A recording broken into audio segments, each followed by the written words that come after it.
Bonjour à tous et bonjour à toutes. Très heureuse de vous retrouver en très bonne compagnie puisque c'est Cécile Grondier qui m'accompagne aujourd'hui pour vous parler d'un sujet sur lequel on est souvent évidemment questionné à juste titre, qui est comment ça se passe une fois qu'on est formé et qu'on est devenu praticien cuisine-thérapie, qu'est-ce qui se passe, comment se mettre en place l'activité. Donc je suis entourée de Cécile. Cécile, elle va se présenter bien sûr, mais juste peut-être donner une indication.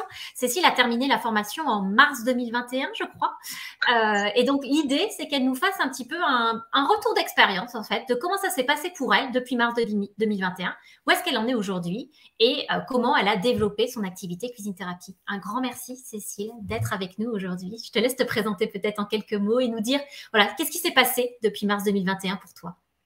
Ok, merci Emmanuel. Bonjour à tous. Alors, c'est pas vraiment mars 2021, c'est même en cours de formation que ça a commencé l'histoire, C'est vrai. puisque oui, c'est ça, puisque en fait le dernier module j'ai dû le finir fin 2020, mais très rapidement j'ai cherché à faire des ateliers de cuisine thérapie dans mon environnement proche, voilà, que ce soit associatif, familial, tous les gens à qui j'ai pu en parler, j'essayais de les avoir dans un atelier de cuisine thérapie pour me roder un maximum avec l'outil et puis aussi habiter la posture, puisqu'il y a deux choses, hein, il y a le savoir-faire et puis il y a le savoir-être qui joue, et les deux devaient être rodés dans mon cas parce qu'il s'agissait d'une reconversion avec un métier avant qui n'était pas du tout celui-là. Et puis ensuite, donc effectivement, la certification, je l'ai eue en mars 2021 et j'ai pris quelques mois pour nourrir mes pensées autour de l'offre que je voulais proposer. Donc une offre qui correspond à une blessure personnelle, à un chemin de vie personnel, à des expériences personnelles et qui en fait venait nourrir le message de fond qui est celui que j'ai envie de porter aujourd'hui, c'est comment restaurer l'estime de soi, l'amour de soi, le regard qu'on peut porter sur soi, que ce soit intérieur ou extérieur sur une image corporelle qui nous convient pas ou qu'on s'imagine plus exactement qui nous convient pas. Voilà, donc ça c'est vraiment le fond de ce que j'ai envie de travailler dans mes accompagnements. Et puis, donc, je me suis dit, OK, alors ça, c'est le fond, mais comment tu peux arriver à discuter de ça, à parler de ça, à le proposer pour que ce soit entendable, pour que ce soit compréhensible par le plus grand nombre. Et j'ai trouvé que la porte des kilos émotionnels, c'était quelque chose qui pouvait parler à beaucoup de gens. Alors, derrière kilos émotionnels, on entend en fait des personnes qui portent un regard souffrant sur leur image corporelle, qui sont liées, enfin qui est lié au poids, donc sous-poids ou surpoids d'ailleurs, hein, parce on pense toujours au surpoids en premier, mais on a aussi, enfin j'ai dans mes accompagnements des personnes qui aimeraient bien avoir quelques kilos en plus et qui s'imaginent qu'elles seraient plus heureuses avec quelques kilos en plus, quelques kilos en plus. Donc sous-poids ou surpoids, c'est la même mécanique, je dirais. C'est des personnes donc qui ne sont pas à l'aise avec leur reflet, avec le regard qu'elles posent dans la glace. Voilà, si elles ont une glace d'ailleurs, parce qu'il y a même des personnes voilà, qui évitent gentiment tout le reflet et les photos.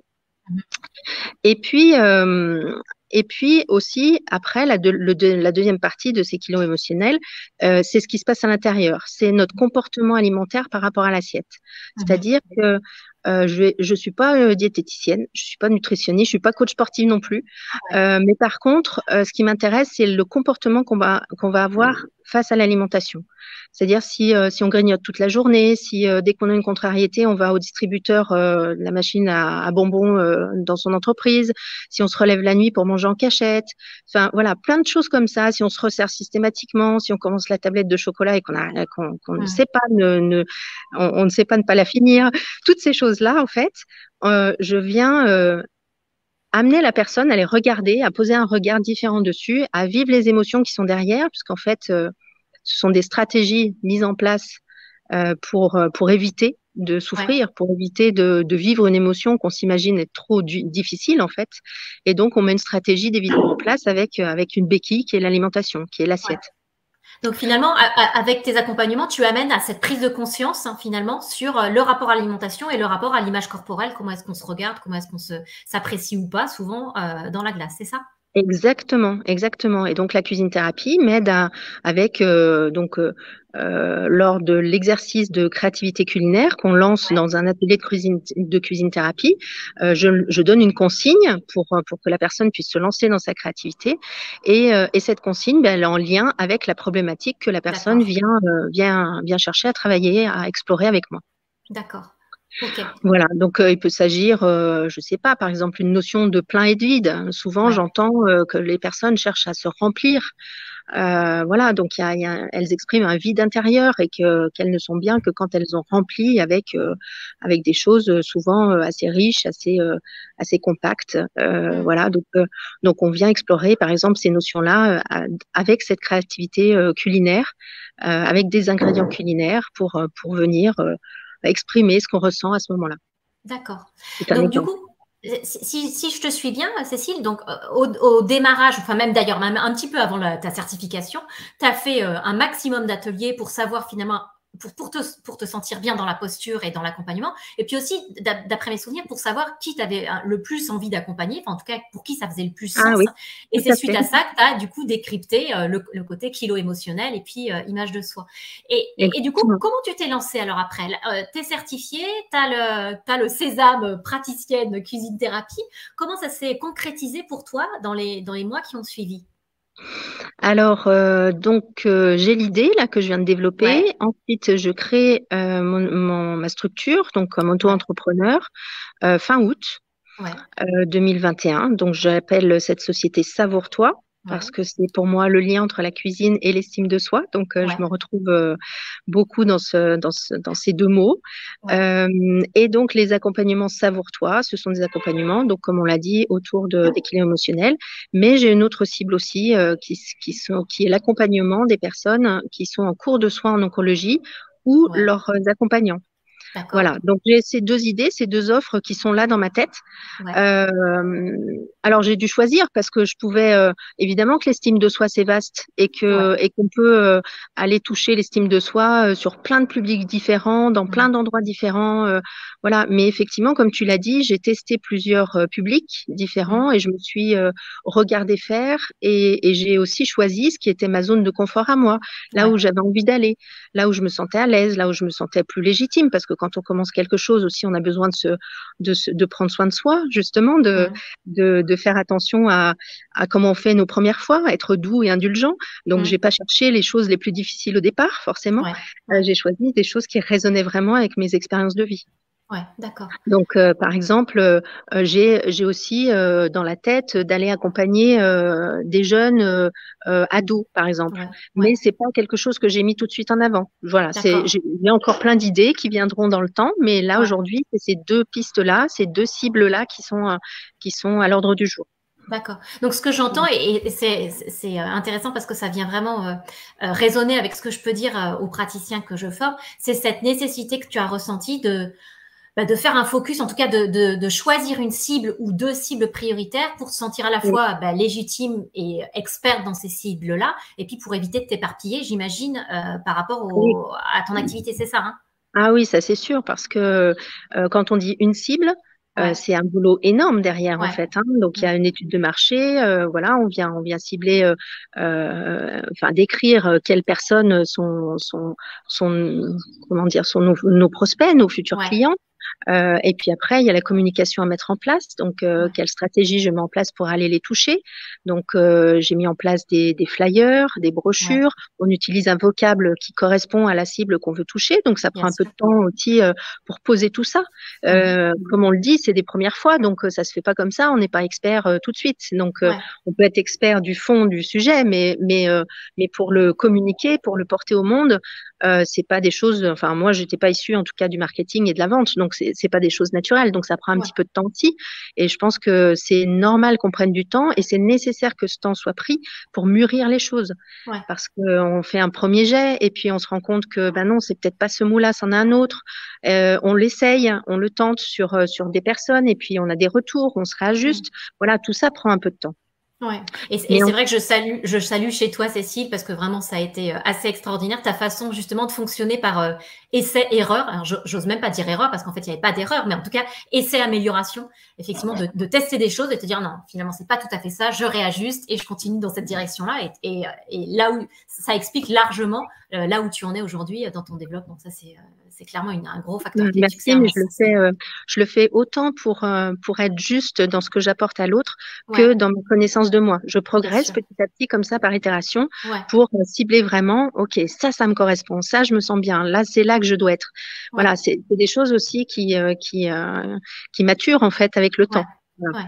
Et alors justement, en termes de communication, tu m'as partagé une spécificité chez toi que n'ont pas fait, enfin, c'est pas forcément le choix qu'ont fait les autres praticiens, où tu me disais, moi, ce qui m'intéresse, c'est de développer via les salons. Tu veux bien nous en dire Ah un tout oui. petit peu plus? Ouais, Oui, bien sûr. Alors, oui, effectivement. Alors, moi, j'adore le contact en 3D, hein, le contact ouais, direct. Et ouais, en fait, j'ai besoin de rencontrer des gens, forcément. ouais, Alors, bon, j'ai mes pages Facebook, ouais, Insta, voilà, qui Savoure-toi, sur lesquelles j'essaie de publier du contenu un peu tous les jours. Mais ce qui me manque, c'est vraiment de pouvoir parler de ouais, mon activité, de ce que j'ai envie d'apporter, de manière très directe, les yeux dans les yeux, et ça permet aussi de voir, enfin, que la personne qui est en face de moi, elle se rende compte aussi de si ça peut matcher ou pas ouais, avec mon thérapeute, parce que c'est pas parce qu'on affiche thérapeute que ça va convenir à tout le monde. ouais. Moi, j'ai mon univers à moi qui va convenir à certaines personnes et pas du tout à d'autres, et c'est Mm. ok, c'est normal, on est tous comme ça. Donc j'aime être en salon parce que on gagne du temps. Ouais, C'est pas voilà, c'est pas tiens, j'ai regardé une vidéo dans mon coin et puis je dis rien, et puis la fois d'après je vais mettre un pouce en l'air, et puis mm, la fois d'après je vais peut-être mettre un petit commentaire, voilà. Alors que là, la personne elle est en face de vous, vous sentez bien si ça match, si ça passe, si on a envie mm. d'y aller ou pas.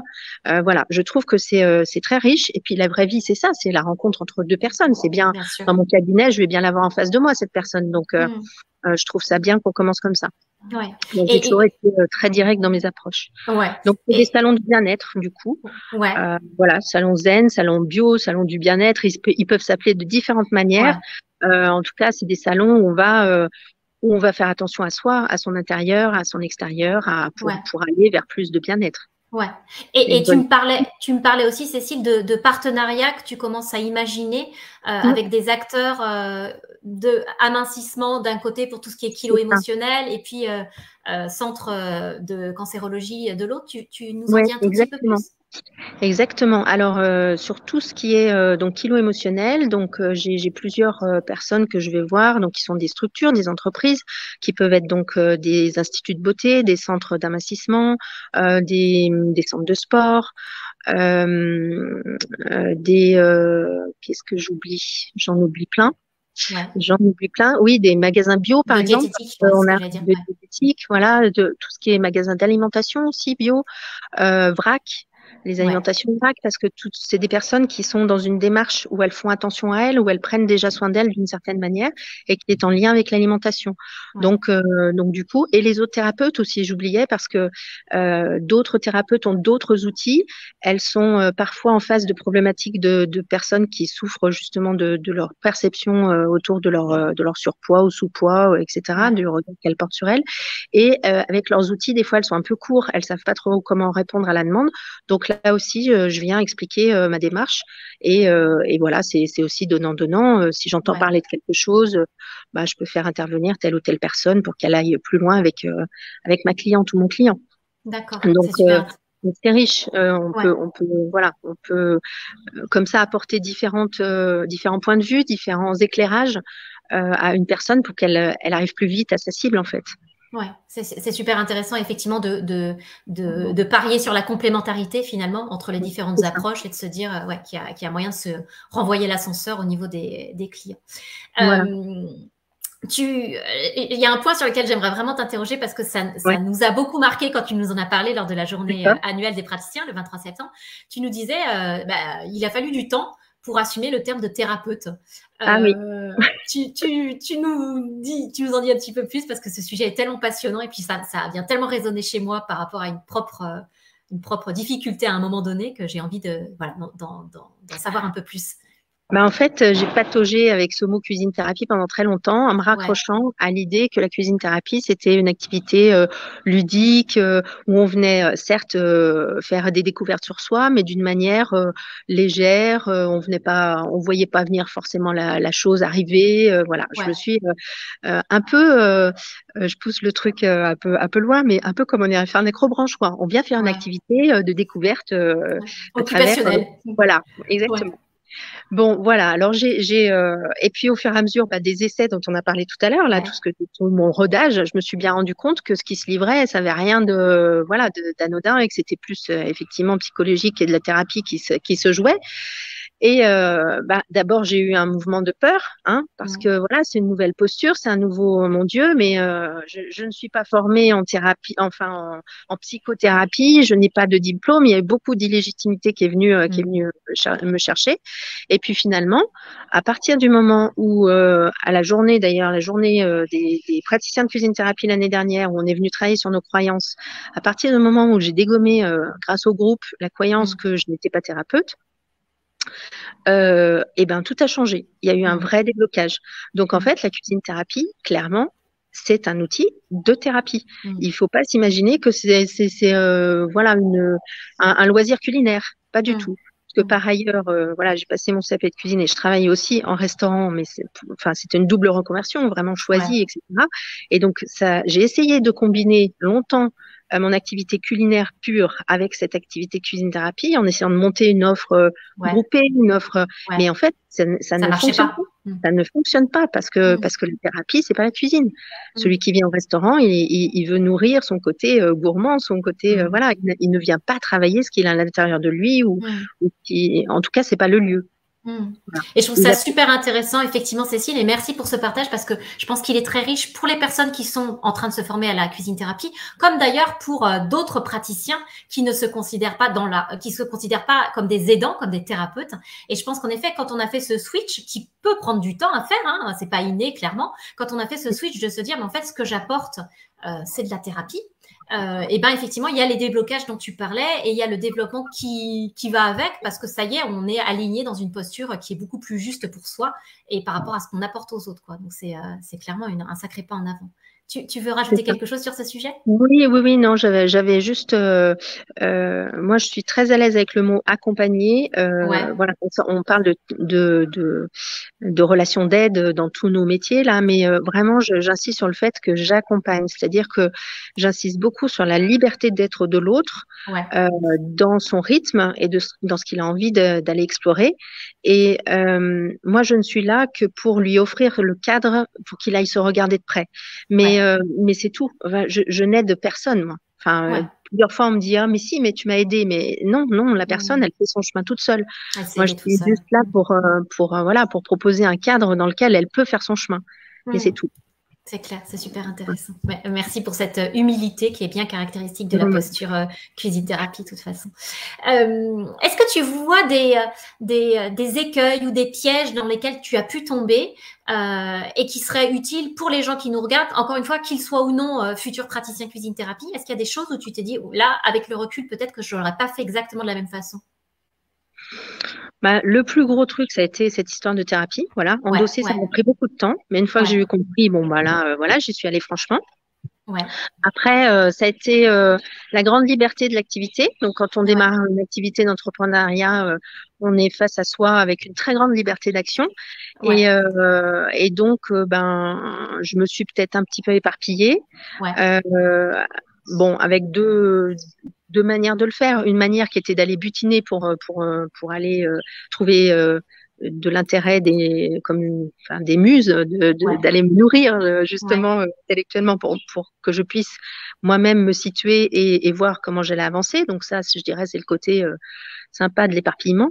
Et puis, il y a l'autre côté, c'est-à-dire que on part dans tous les sens et puis ouais, finalement, on n'est plus focus sur ce qu'on veut faire, quoi. ouais. Donc là, j'ai fait appel à mon ancienne compétence de responsable de planification ordonnancement dans l'industrie, où je suis revenue et je me suis forcée à vraiment me cadrer sur mon projet et me dire, OK, mon projet, ma cible, c'est ça.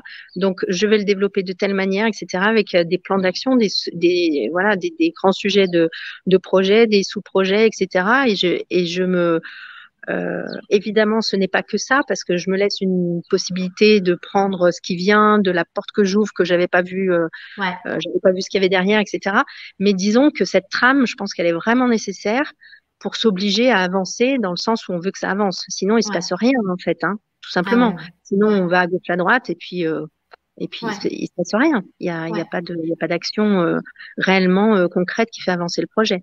C'est clair. Donc, un autre risque, pardon, que je vois au fait de butiner, c'est le fait de se dire, oh là là, j'ai plein de choses, du coup, j'ai pas le temps de me lancer, en fait. Et moi, je sais que quand j'ai lancé, alors ça s'appelait pas la cuisine thérapie au départ, ça s'appelait Papille Créative, mais c'était exactement la même idée. C'est juste que j'assumais pas, moi, de parler de thérapie, non, moi non plus, hein, au début. Je faisais plein de choses et du coup, je restais confortablement calée derrière mon écran parce qu'il y avait plein de choses à faire en chambre, entre guillemets, dans un bureau, etc. Alors que, comme tu l'as très bien mentionné, tant qu'on n'est pas sorti de chez soi et allé au contact avec les autres pour présenter son projet, il se passe rien de très concret, quoi. Donc, c'est cette, c'est se forcer un petit peu à y aller, comme tu dis. Exactement. Il faut agir concrètement, en fait, tous les jours.